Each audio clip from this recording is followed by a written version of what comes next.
apa kabar kalian? Semoga kalian selalu sehat dan selalu dalam lindungan Tuhan. Masih di alur cerita film ini ya guys. Ya karena Mimin tidak bisa move on dari film action komedi yang berasal dari pemilik bahasa Teluk ini. Vinaya Vidya Rama adalah film yang menceritakan tentang kehidupan 4 anak yatim di mana masa kecil mereka sering mengalami kekerasan di jalanan. Hingga suatu hari, dia menemukan bayi laki-laki yang ditinggal orang tuanya. Tapi bayi itu juga yang mengubah kehidupan 4 anak yatim itu. Nah, tanpa basa-basi lagi, inilah alur ceritanya.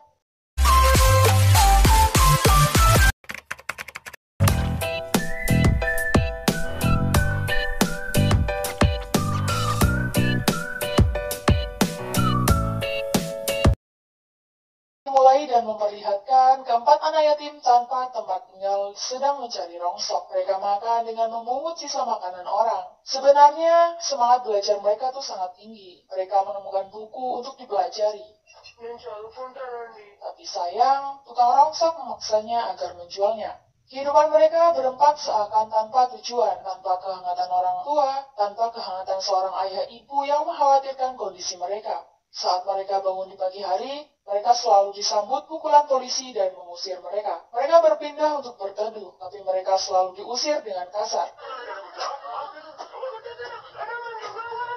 Suatu ketika, tanpa sengaja mereka melihat pembunuhan. Pembunuh itu khawatir kejahatannya akan terungkap, sehingga memutuskan mencari mereka sampai dapat untuk dibunuh. Mereka berlari tunggang langgang, sampai akhirnya bersembunyi di balik pohon yang tumbang. Scene berlanjut di keesokan hari. Mereka memutuskan untuk mengakhiri hidup mereka setelah takut mati dari preman. Saat hendak melakukan bunuh diri di jalur kereta api, mereka mendengar suara bayi menangis di semak duri di dekatnya. Setelah dapat mengambil bayi itu, mereka mengetahui bahwa bayinya digigit semut hingga berdarah, dan mereka membawanya ke rumah sakit terdekat. Dokter bertanya, "Bayi siapa ini?" Mereka menjawab, "Saudara kami."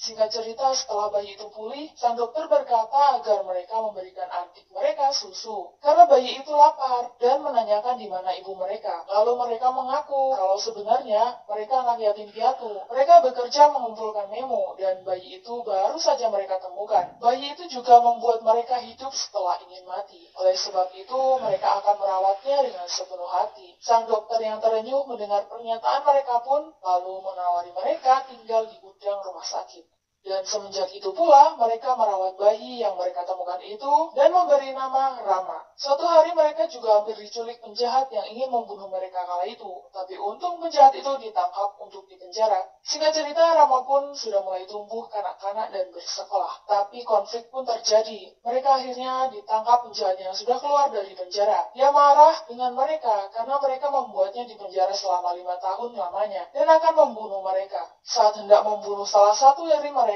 Rama datang melempar batu. Itu memancing penjahat dan langsung menghampirinya. Tapi Rama ini punya anugerah kekuatan super yang hanya dimiliki di film India. Sang adik menikam burung kesayangan penjahat hingga penjahat itu meninggoy. Suster yang mengetahui Rama sudah menikam penjahat dan langsung melaporkannya ke dokter. Dokter pun juga langsung menghampiri Rama. Dokter berkata, "Hei Rama, apa ini?" Rama menjawab dengan tegas, "Mulai hari ini mereka akan belajar dan aku akan bekerja." Dokter menanyakan hal yang sama, tapi Rama tetap menjawab hal yang sama juga. Dari pernyataan Rama, akhirnya kakak-kakak mereka diantar mendaftar sekolah oleh dokter. Kepala sekolah bertanya, "Siapa mereka?" Dokter menjawab, "Mereka adalah anak yatim, tapi mulai saat ini kelimanya adalah anak saya sekarang. Tapi yang akan belajar di sini adalah mereka berempat." Scene pun berlanjut, ini mereka semua sudah dewasa dan ini adalah kakak ipar Rama dari keempat kakaknya itu. Di saat para kakak sedang berdoa, Rama malah berperang di padang tandus. Rama membabat habis anak buah seseorang.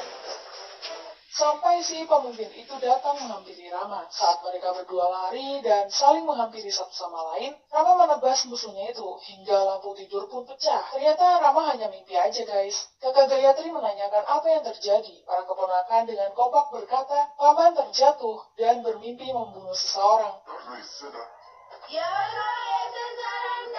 Kak Gayatri memarahi Rama karena membunuh seseorang walaupun itu hanya dalam mimpi. Kakak berkata, kejahatan tetap kejahatan bahkan dalam mimpi. Lalu Rama malah dihukum, yakni memasakkan sayuran untuk kakak-kakaknya. Saat Rama sibuk memasak, tiba-tiba cewek seksi, tetangga baru mereka, datang bersama kawan-kawannya. Dia bernama Saranya, dan biasa dipanggil Pinky. Dia datang untuk mengundang keluarga mereka di acara pesta ulang tahunnya. Pinky juga mengundang Rama yang dia kira koki agar datang untuk bantu-bantu masak. Dan mereka pun bersiap-siap pergi menghadiri pesta itu. Scene berpindah di pesta ulang tahun Pinky. Terlihat Rama menggunakan setelan jas mahal yang membuatnya semakin terlihat mewah. Hingga tarian goyang lantai dan pun diputar.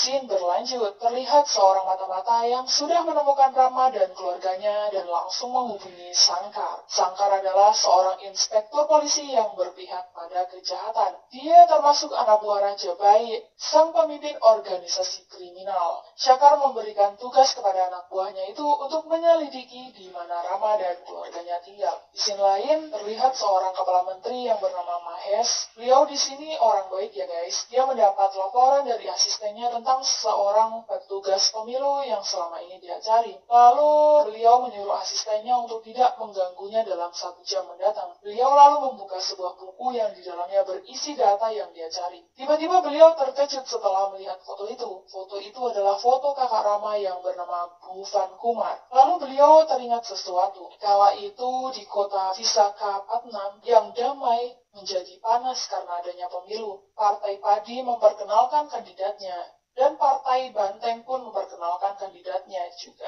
Di mana saat itu Bhuvan Kumar telah ditunjuk secara khusus sebagai petugas pemilu. Bhuvan Kumar mendapat laporan. Di perbatasan Chhattisgarh terdapat truk yang mencurigakan. Truk itu berisikan uang triliunan. Kumar memerintahkan menangkap mereka dan menyita uang itu. Ternyata truk itu milik Partai Banteng. Si kandidat Partai Banteng yang bernama Balem Balaram mendatangi Kumar. Dia menyokong Kumar agar mau melepaskan uang itu karena uang itu adalah miliknya. Balem Balaram mengira Kumar mau disogok. Kumar malah menyuruh petugas untuk menyita barang bukti kecurangan dari pihak Banteng dan akan mendiskualifikasi partai mereka. Balaram pun seketika emosi. Dia tidak terima dan mengamuk. Balaram berkata kalau dirinya sudah menyiapkan seorang bajingan yang akan membunuh Kumar dan semua keluarganya juga akan terbunuh. Ternyata Balaram tidak tahu kalau Rama, si adik Kumar, sedang mengajar anak buah Balaram yang akan membunuh keluarga mereka. Rama membabat habis para pandai besi sekaligus anak buah Balaram. Hingga keanehan pun terjadi. Rama memukul salah satu penjahat itu sampai di meja Kumar hingga meja itu hancur. Rama lantas menampar Balaram dengan keras, menendangnya, merobek bajunya, dan mendorongnya hingga keluar gedung. Kejadian itu juga direkam oleh wartawan. Inspektur polisi datang dan menegur Kumar. Polisi itu berkata, saudaramu harus ditangkap karena memukul calon kandidat kepala menteri yang tidak lain adalah ipar dari Pak Pasuram, seorang kepala partai Banteng. Sang polisi itu lalu mendatangi Pasuram dan berkata kalau Rama dan Kumar akan meminta maaf kepada mereka agar masalah itu tak berlanjut. Tak lama Rama dan keempat kakaknya datang. Kumar berkata, aku membawanya untuk meminta maaf pak. Tapi Rama malah tak menghiraukan dan asyik dengan telepon genggamnya. Lalu Kumar menyuruh adiknya itu menulis surat permintaan maaf. Lalu Pasuram malah menyuruh mereka membungkukkan badan dan menjilati sendalnya. Tentu saja Rama kesal dan mengejar seorang anak buah Pasuram. Pasuram yang kesal menanyai Rama tentang siapa dirinya. Pasuram menyebut nama lengkapnya. Rama tidak peduli. Rama juga malah menyebut nama lengkapnya. Pasuram mengancam Rama dan akan membuatnya kencing di celana. Rama lantas mendekati Pasuram dan akan membuka resleting celananya. Anak buah Pasuram akan menyerang Rama dengan pedang mereka. Tapi Rama dengan sigap mengambil pedang mereka, mematahkannya hanya dengan kaki. Dan anehnya, pedang anak buah Pasuram sudah menusuk diri mereka sendiri. Dan Rama pun pergi. Scene berganti, Rama dibawa keluarganya untuk pergi melamar seorang wanita cantik. Ternyata ayah wanita itu teman Kumar yang bernama Tuan Darmenda dan istrinya bernama Pupi. Mereka dipersilahkan duduk di ruang tamu. Anak Tuan dan Nyonya Darmina bernama Baby. Wanita ini berbadan ideal, berkulit putih mulus, menawan, dan rajin berolahraga. Sang ibu memberikan syarat konyol jika mau menikahinya. Yang pertama, putrinya tidak boleh melahirkan anak lebih dari 2. Yang kedua, putrinya akan tidur jam 9 malam dan tidak boleh dibangunkan. Yang ketiga, jam 6 pagi kamu harus membuatkannya kopi. Yang keempat, dia pergi ke gym jam 9 pagi dan kamu harus siapkan jus lemon. Dan kamu harus memanjakannya. Lalu Ibu Pupi menyodorkan berkas kesehatan putrinya sembari meminta surat keterangan sehatnya Rama. Karena mereka tidak ada, Ibu Pupi sudah menyiapkan dokter berbadan maco untuk memeriksa Rama. Rama ditanya lagi, "Nak, kamu pengangguran, lalu bagaimana kamu menghidupi putriku?" Rama terpancing emosi. Rama malah menarik Baby dan memeluknya, menciumnya dan menjatuhkannya. Lalu tiba-tiba segerombolan wanita datang membawa laki-laki penjahat kelamin dan memukulinya. Pupi terpancing emosi dan lalu menendang burung jahat itu. Scene berpindah di rumah keluarga Rama. Mereka merenungkan apa yang barusan terjadi. Kakak Gayatri menanyakan apakah Rama menyukai pernikahan itu atau tidak. Dia menjawab tidak. Ternyata Baby mendengarnya. Rama langsung salah tingkah. Baby mendorong Rama. Rama tak bisa berkutik.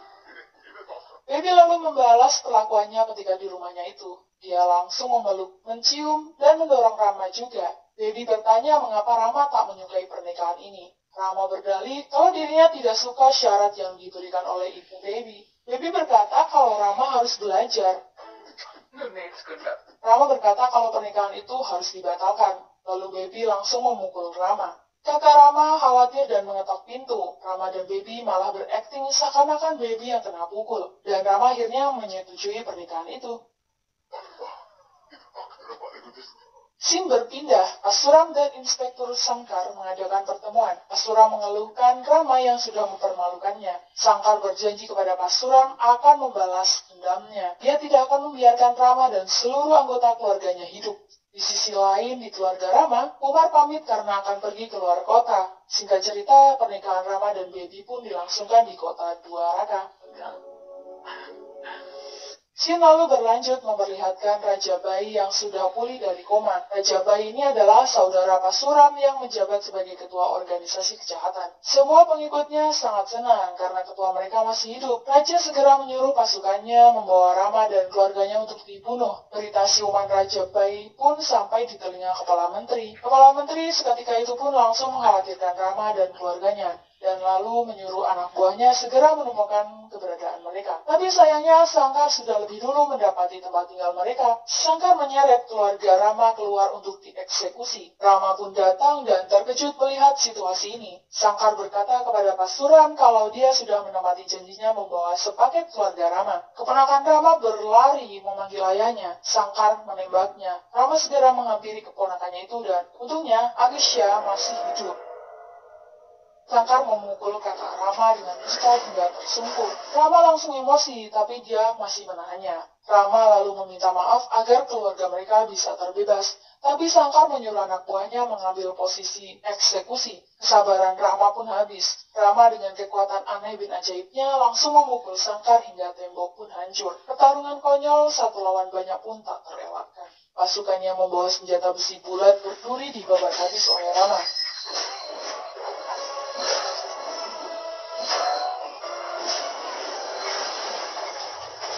Musuh tinggal sedikit, dan pada saat Rama hendak menusuk musuhnya, ternyata 2 orang di belakang Rama akan menikamnya. Tapi beruntung 2 orang itu meninggoy karena tertembak. Ternyata Kepala Menteri dan pasukannya telah datang untuk menyelamatkan mereka. Lalu Ketua Menteri itu menginstruksi untuk memberi hormat kepada Rama.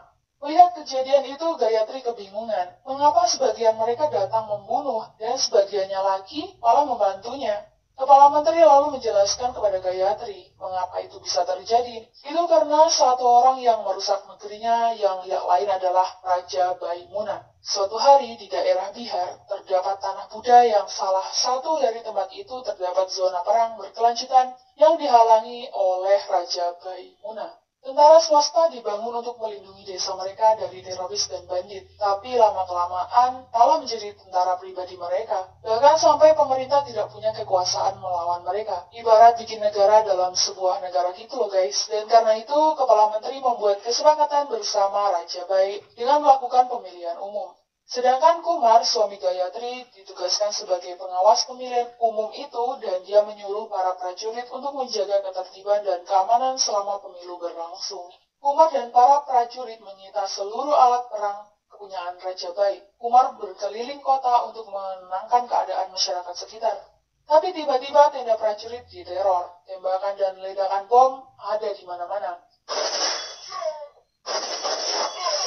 Prajurit banyak yang gugur. Raja Bai mendatangi Kumar. Semua prajurit yang ada di belakang Kumar diberondong. Sampai Kumar tidak dapat berbuat apa-apa. Lalu Kumar berkata kalau dirinya menyerah agar tidak ada lagi korban jiwa. Raja Bai menyuruh Kumar memakai gelang lonceng di kaki. Mempermalukannya di depan orang-orang dan menyuruhnya menari. Setelah itu Kumar dan ketiga saudaranya serta prajurit lain mendapatkan hukuman. Kumar teringat sesuatu bahwa seseorang harus datang untuk menghentikan kejahatan Raja Bai. Kumar berlari sambil berusaha menelpon Rama, adiknya itu. Rama tak sempat mengangkat telepon. Kumar tertangkap dan langsung dihajar. Untung saja Kumar segera share lokasi. Rama segera datang dengan prajurit lainnya, tapi Rama tertangkap oleh mereka. Dia diikat dengan besi yang dikelilingi orang berbadan kekar dan dibawanya ke hadapan Raja Bai. Seseorang membisiki Raja Bai dan memberitahunya bahwa Rama telah menghabisi 300 prajurit mereka. Lalu Rama menambahkan 100 meminta jalan, 100 mengetahui jalan dan 100-nya lagi di jalan. Tapi tak ada satupun yang bisa menyentuhnya. Saat Raja Bai menyuruh prajuritnya membunuh Rama, seketika itu kekuatan aneh bin ajaib Rama pun tak terelakkan. Semua yang datang untuk menghajar Rama pun terbunuh.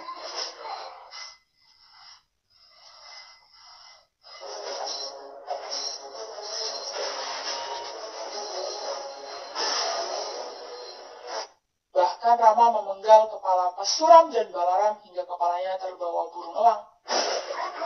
Prajurit bersenjata menghampiri mereka. Rama segera mengambil senjata dan memberondong mereka semua.